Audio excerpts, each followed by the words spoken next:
Hey guys, this is Anime Ball Z here, and today we're going to be doing the opening part of What If Goku Was Born with God Ki.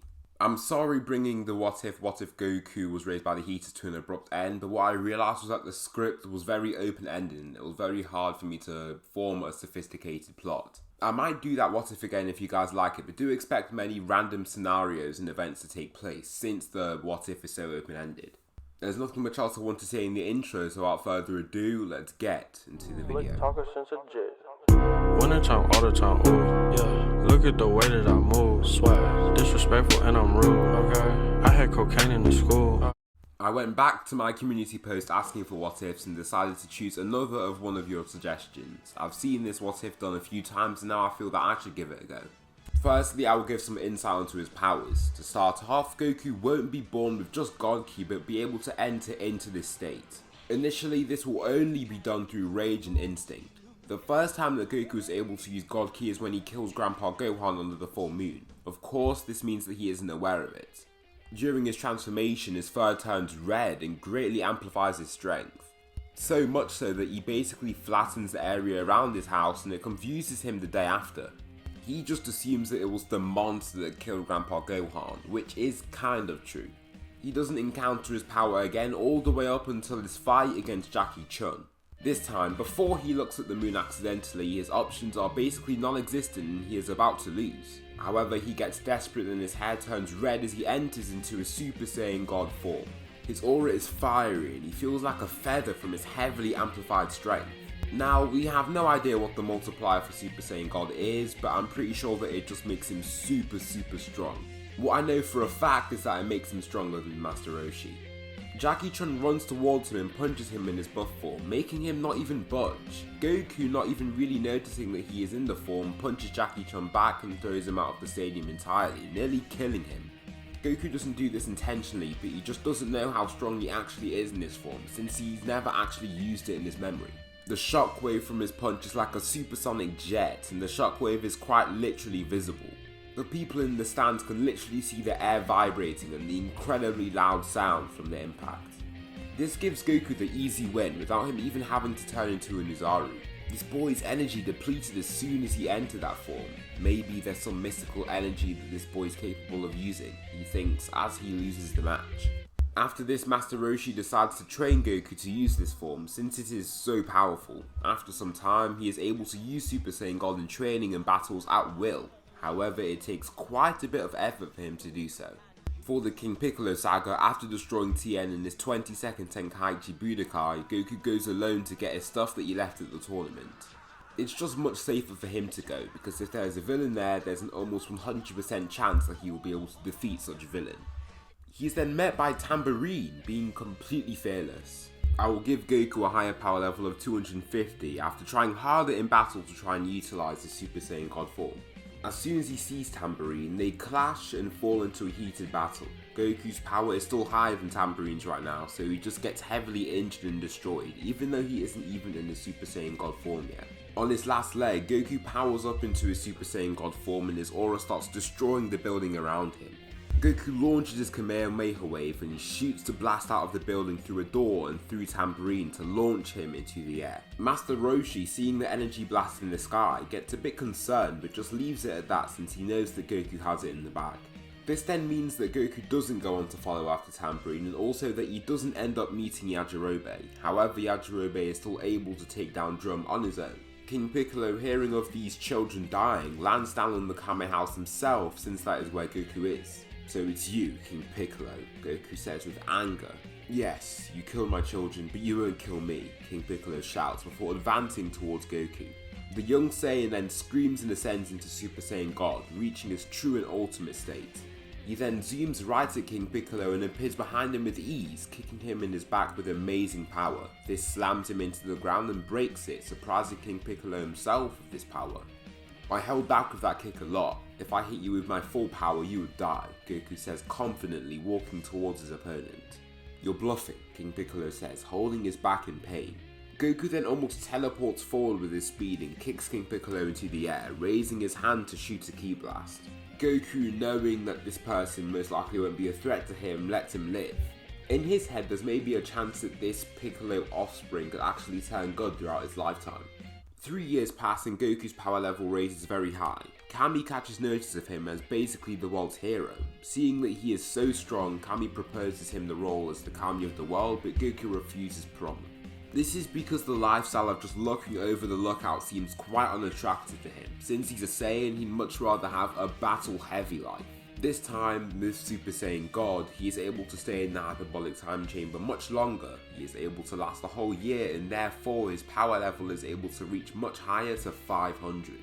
This is 5 years before he even meets his brother Raditz. Now, Goku dominates throughout the entire 23rd Tenkaichi Budokai and sweeps his opponent since he has his God Ki. He reaches the finals and meets Piccolo Jr. There he begins the fight and Goku obviously has the advantage. He zooms forward, initially entering his Super Saiyan God form for flair. Piccolo can't even react and he gets punched in the stomach, propelling himself almost to the out of bounds area of the ring. Luckily he is able to fly and stop himself from falling off and just flies upwards, shooting down his signature Hyper Demon Wave in the process. However, Goku doesn't even move, and as the smoke clears after the energy wave is launched, he simply stands there with no injuries and no reaction to the attack. Piccolo is perplexed since he actually put full force into that attack. This is due to him feeling how strong Goku was with his first punch. Since he is actually quite scared right now, he just dives down powerfully and uses his explosive wave attack to just try and cause as much damage as possible to the Super Saiyan God. Nothing is achieved. "Are you King Piccolo's son?" Goku asks, almost as if Piccolo hasn't just put his life on the line to just try and win the match and kill him. "Stop talking, I will take you down and avenge my father in the heat of battle."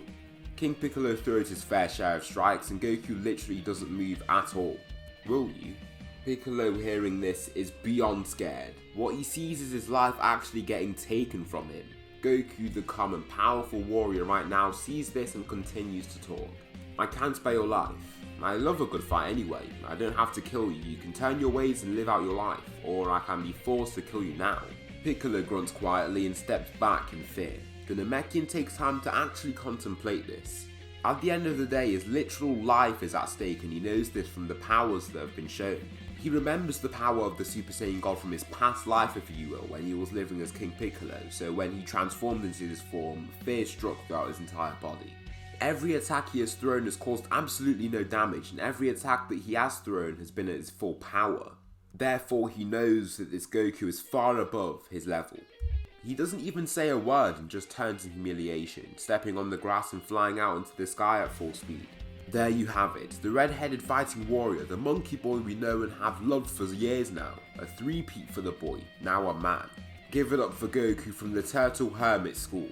After these 5 years in between Dragon Ball and Dragon Ball Z, Goku still does take his break to be a father to his son Gohan.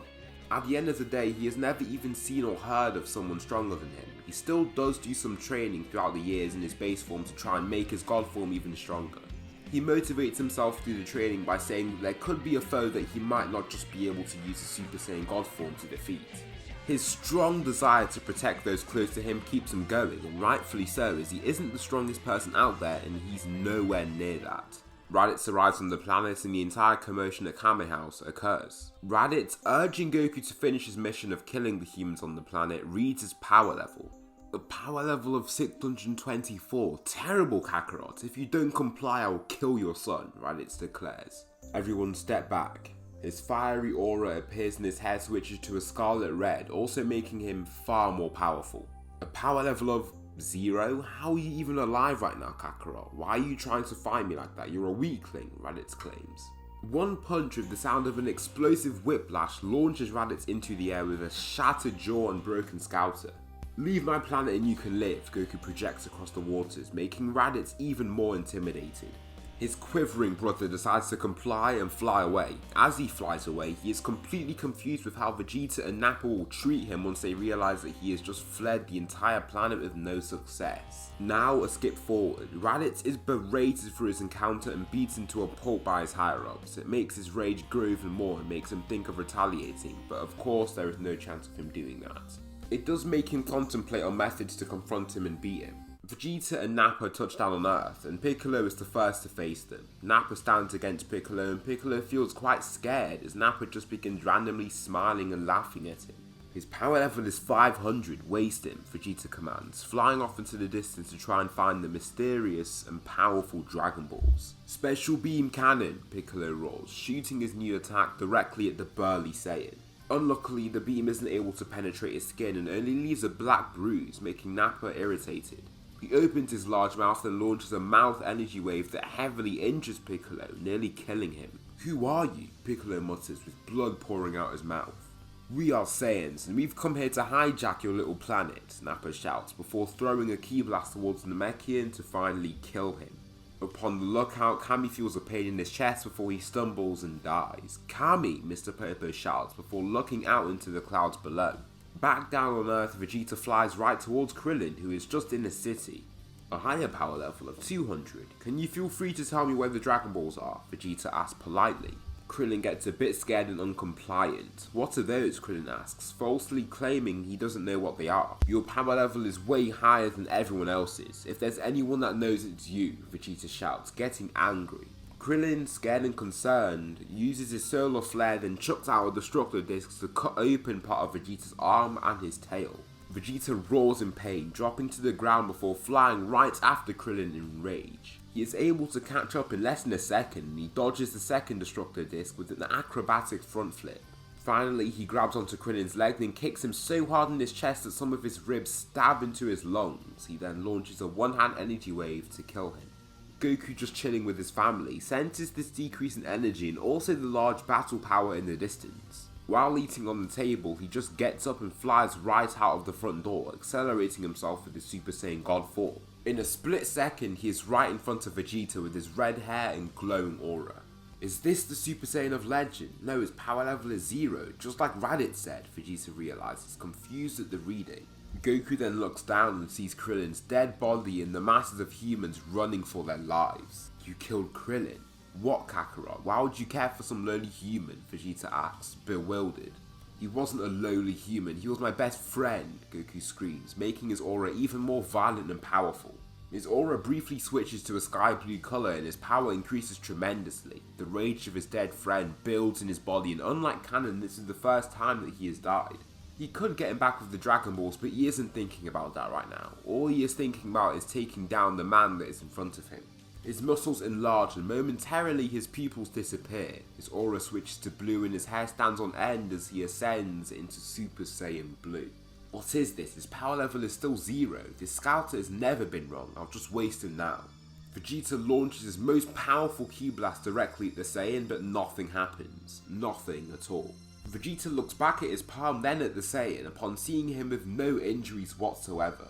Goku makes a vehement scream, flying towards Vegeta at full speed to strike him in the chest. This force is so much higher than anything that Vegeta could handle, so his body kind of just shatters. His hard and fortified bones are reduced to small fragments of bone, and his soft tissue is also heavily damaged.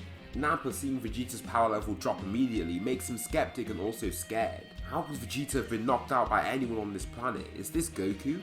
Nappa now knows what he must do. The power that the Saiyan has is definitely far above his own, so he decides to escape the planet as fast as he can. He quickly manages to retrieve Vegeta and fly off into the distance before Goku can even perceive him and actually attack him. In less than 10 minutes, both of the fighters are in outer space and heading back towards where Raditz is to report on what has occurred. Goku, now calmer, looks upon his new blue aura with awe, and also how he feels that he has amazing control with his ki. He messes around with his suppression ability, and he can make himself as weak as 1% in strength in Super Saiyan God, but with just a little training, he is sure he can lower this number very significantly. This is something else. This is something else. So that will conclude the opening part of What If Goku Was Born with God Ki. Please tell me anything you liked about the video or something that I should improve on for the next part in the next series of What Ifs to come. Thanks so much for watching, and I'll see you in the next video.